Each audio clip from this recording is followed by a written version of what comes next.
Esto es Corea del Norte, el país más aislado del mundo. Comercian con casi nadie, mientras son sancionados por casi todos. Dejan entrar prácticamente a cero turistas. Y su ideología estatal, Juche, enfatiza la autosuficiencia absoluta. En 2024, la economía de Corea del Norte creció casi 4%, su mayor ritmo desde 2016. Por segundo año consecutivo, el país tuvo gran crecimiento pese a estar último en libertad económica. ¿Cómo es posible? ¿Cómo es que un país con restricciones tan extremas está creciendo y mucho menos sobreviviendo? De forma impresionante, Corea del Norte ha logrado esto por décadas. Forma parte de una estrategia que le ha permitido sobrevivir contra todo pronóstico. Para entender cómo esa estrategia aún influye en su economía, debemos volver a sus orígenes. En 1945, tras la derrota japonesa en la Segunda Guerra Mundial, Corea se dividió. La Unión Soviética ocupó el norte y Estados Unidos el sur. Tras el caos, los soviéticos eligieron a Kim Il-sung, un joven guerrillero, para liderar el Estado cliente. Fue un notable guerrillero para el Partido Comunista Chino contra los japoneses en los años 30, y luego capitán del Ejército Rojo Soviético en la Segunda Guerra Mundial contra el mismo enemigo, y ahora se encontraba respaldado por Moscú con todo el apoyo. Con apoyo financiero, militar y político soviético, Kim Il-sung estableció las bases de un nuevo Estado comunista. Los soviéticos entrenaron oficiales, redactaron la Constitución y ayudaron a construir fábricas y ferrocarriles para la nueva Corea del Norte. Pero ese apoyo tenía límites. Cuando Kim lanzó su invasión al sur en 1950 para unir la península por la fuerza, no fue Moscú quien lo salvó, fue China. Esto fue por dos razones. Stalin evitaba una guerra directa con Estados Unidos, mientras Mao Zedong consideraba el avance estadounidense una amenaza existencial. Si Corea del Norte caía por completo, las tropas estadounidenses estarían estacionadas justo en la frontera con China. En pocas semanas, más de 2 millones de soldados chinos ayudaron a Corea del Norte. Su intervención hizo retroceder a las fuerzas estadounidenses y surcoreanas al paralelo 38, salvando al régimen de la aniquilación. Tras la guerra, ambos países ofrecieron ayuda similar a Corea del Norte. China aportó comida y mano de obra, y la Unión Soviética maquinaria e ingenieros. A partir de ese momento, Kim Il-sung entendió algo que definiría todo su gobierno. La supervivencia no venía del poder, sino de la posición.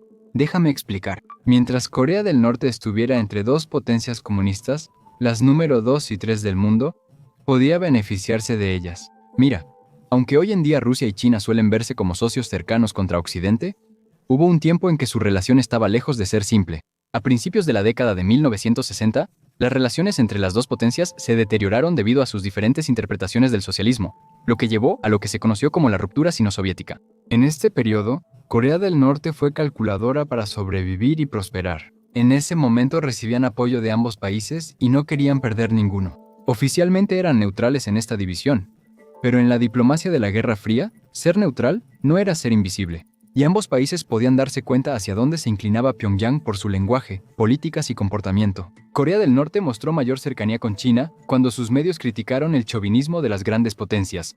Frase usada por China contra la Unión de Repúblicas Socialistas Soviéticas, ambos estaban ideológicamente más cerca entre sí que de los soviéticos, y Moscú lo notaba. En ese periodo, la Unión de Repúblicas Socialistas Soviéticas recortó drásticamente la ayuda económica y los asesores técnicos al reino ermitaño.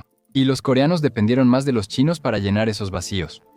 Pero solo unos años después, tras la caída de Nikita Khrushchev en 1964 y el caos de la Revolución Cultural China en 1966, Kim Il-sung optó por acercarse de nuevo a Moscú. El comercio y la ayuda de Pekín a Pyongyang desaparecieron casi de inmediato. Aunque la Unión Soviética bajo Leonid Brezhnev ofrecía estabilidad, Moscú seguía siendo clave para la economía planificada de Corea del Norte por su petróleo, maquinaria y experiencia industrial. Ofreció préstamos, asesores técnicos y apoyo militar, convirtiéndose de nuevo en el principal salvavidas económico de Pyongyang. En ese periodo, Corea del Norte estaba mejor que el sur. Sé que es difícil de creer, ya que el 17 billones de dólares y el de Corea del Norte, solo 26,000 millones, es decir, 65 veces menor. Pero la situación era muy diferente en las décadas posteriores a la Guerra de Corea. En ese entonces, Corea del Norte tenía una economía más fuerte y desarrollada, principalmente por esta ayuda. Hasta mediados de los años 70, el Producto Interno Bruto de Corea del Sur no superó al de Corea del Norte. Esto es más claro que la siguiente parte de la historia. Mientras la Unión Soviética se debilitaba antes de su colapso, en 1988 empezaron a reducir el programa de precios de amistad. Este programa permitía a los estados de su esfera de influencia comprar productos básicos mucho más baratos que en el mercado mundial. La mayoría del petróleo, gas y fertilizante de Corea del Norte venía de este programa porque eran inaccesibles fuera de él. Tras el colapso de la Unión Soviética en 1991, el programa también terminó. Y prácticamente de la noche a la mañana, Pyongyang perdió su mayor fuente de apoyo, lo que finalmente contribuyó al terrible y casi total colapso del país durante la hambruna de los años 90.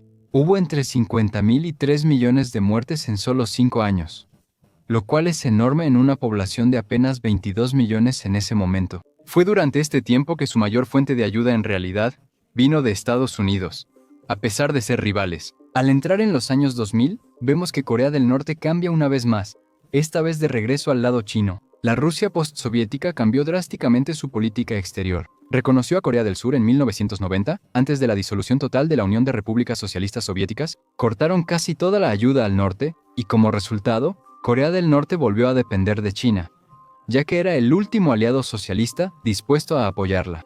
Para China, Corea del Norte funciona como escudo geopolítico y crea distancia con fuerzas estadounidenses en Corea del Sur y Japón. Si el norte colapsa, Corea podría reunificarse bajo Seúl, llevando la influencia occidental a su frontera. En la década de 2010, Corea del Norte volvió a acercarse a Moscú para restaurar el equilibrio, ya que les preocupaba volverse demasiado dependientes de China.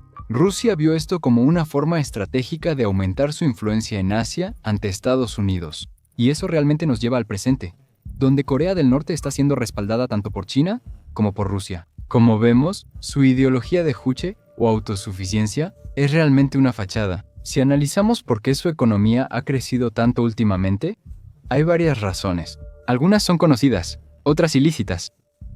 La razón principal es su creciente relación con Rusia. La invasión rusa a Ucrania en 2022 permitió a Corea del Norte y Rusia fortalecer una relación muy beneficiosa para ambos. Mira, la guerra en Ucrania es el mayor conflicto de artillería en Europa desde la Segunda Guerra Mundial, y el ejército ruso usa millones de proyectiles al año.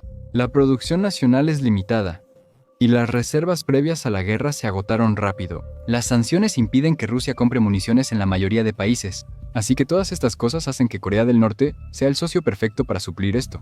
Mientras tanto, para Corea del Norte es igual de importante, si no es que más. Al insertarse en una crisis global, esto convierte a Kim Jong-un en un actor geopolítico más importante, algo que él desea como poder de negociación internacional contra Occidente y sus sanciones. Hablando de sanciones antes de la guerra, y sinceramente, todavía ahora, Corea del Norte ha sido extremadamente dependiente de China. En 2023, el 98.3% de su comercio oficial fue con el mundo exterior. Al fortalecer la relación con Rusia, obtienen mayor margen de maniobra. Obtienen tecnología militar rusa, monedas internacionales, alimentos, combustible y petróleo, todo lo que estabiliza al país. Y, en el aspecto militar, la guerra en Ucrania le da a Pyongyang la oportunidad de probar sus propias armas militares bajo condiciones de combate reales, algo que ningún ejercicio militar puede replicar. Corea del Norte ha enviado armas a Rusia por $10.000 millones, según varios informes de inteligencia, en millones de proyectiles de artillería, morteros y cientos de misiles balísticos, junto con al menos 10.000 soldados para combatir. Han generado más de $20.000 millones por su participación en la guerra y su impacto en varias industrias. En 2024, el sector de productos químicos pesados creció 107%, su mayor tasa registrada. El sector minero creció un 88%, el mayor aumento desde 1999. Otro factor importante en el reciente crecimiento económico de Corea del Norte se remonta a enero de 2024, cuando el gobierno anunció un programa, Política de Desarrollo Regional, 20X-10, un plan de 10 años para crear fábricas de industria ligera en 20 condados y ciudades anualmente. La iniciativa busca mejorar la vida fuera de Pyongyang y disminuir desigualdades regionales. Ha impulsado la construcción del 82% al 123% en 2023. Por último, está la dimensión cibernética. Desde 2014, Corea del Norte genera ingresos con ataques cibernéticos y robos a gran escala. Lidera estas operaciones la Oficina 121 Rama de Guerra Cibernética de la Oficina General de Reconocimiento, el principal servicio de inteligencia del país. Estos hackers atacan bancos, casas de cambio de criptomonedas, agencias gubernamentales y empresas privadas en todo el mundo.